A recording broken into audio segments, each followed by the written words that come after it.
Well, I think one of the things that really excite us about the project is that it feels like we're kind of inventing a new form.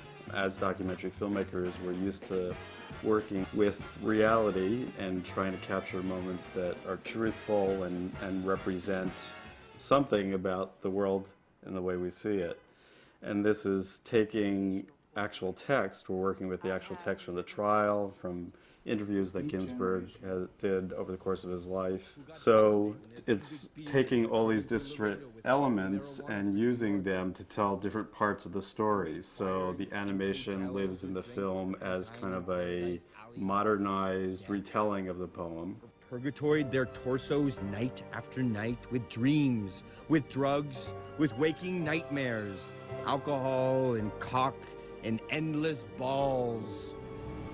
The great opportunity of HOWL as an animated film is the same thing that is the big challenge about HOWL as an animated film. It's the freedom of expression to be able to just take this and riff on poetry. It's fantastic opportunity, but at the same time it's daunting because everybody has their subjective viewpoint of what the poetry is saying.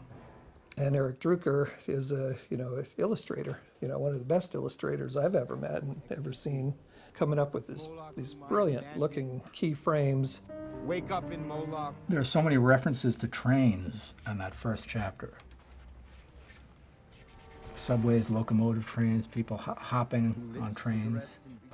Things are just rushing by, different kinds of vehicles, because the other chapters don't have any of that.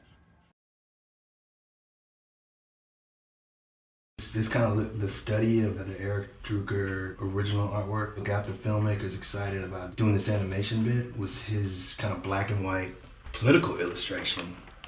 And it's a really particular style. It's like a particular way to kind of get your image onto the screen. But my part of the gig is to bridge the gap between, all right, what do these guys really look like? And what does Eric's work look like? Eric had a close relationship with Allen Ginsberg, so he's tried to keep us on that path of how he thinks Allen would have seen it and wanted it to be, and he's been that kind of guiding force in that way, no doubt.